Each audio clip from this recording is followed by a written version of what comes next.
This is the Washington Times front page for Tuesday, January 27th, 2026. Thanks for joining us. I'm George Gerbo. President Trump appears on the verge of withdrawing federal agents from Minneapolis after the shooting death of Alex Preddy.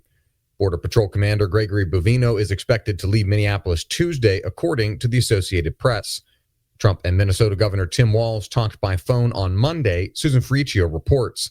Walz said the president agreed to look into reducing the number of federal agents in Minnesota and working with the state in a more coordinated fashion on immigration enforcement regarding violent criminals. Preddy was shot multiple times by Immigration and Customs Enforcement agents in downtown Minneapolis on Saturday. His death has ignited a new wave of street protests against the agency.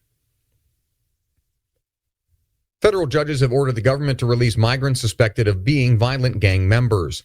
Stephen Dinan reports judges are freeing migrants after ruling the government has stretched the laws governing immigration detention.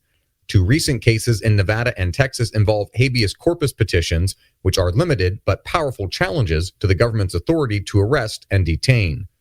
Government officials say illegal immigrants who are deemed a risk to public safety should and can be held until they are deported. Ukrainian President Volodymyr Zelensky has announced a U.S.-Ukraine security agreement is 100% ready after talks with Russia. Von Konkane reports Zelensky said the document is ready and we are waiting for our partners to confirm the date and place when we will sign it.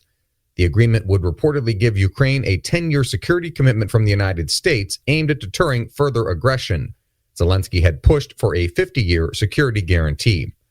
Although all parties agreed the peace talks between the three nations are bearing fruit, Russia cautioned that serious issues remain unresolved as the war enters its fifth year.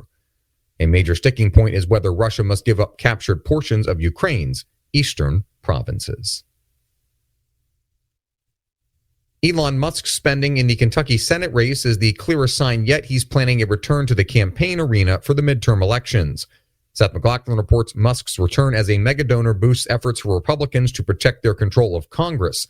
His donation to a super PAC for GOP Senate candidate Nate Morris in Kentucky is the first time he's given money to a candidate's super PAC. Democrats aren't complaining either. They see Musk as the embodiment of their message that Trump's presidency is benefiting billionaires while squeezing Americans that are dealing with a high cost of living. And finally, nostalgia for 2016 has inspired users on social media platforms. Juliet LaSala reports feeds are flooded with photos, videos, and memes from a decade ago. Nostalgia includes Pokemon Go, the release of Beyoncé's Lemonade album, and the debut of Netflix's Stranger Things. Find all today's front page stories at WashingtonTimes.com/front page or on the Washington Times app, and find us wherever you get your podcasts. You can also find us on social media at Wash Times for breaking news, sports, commentary, and more. For the Washington Times, I'm George Gerbo.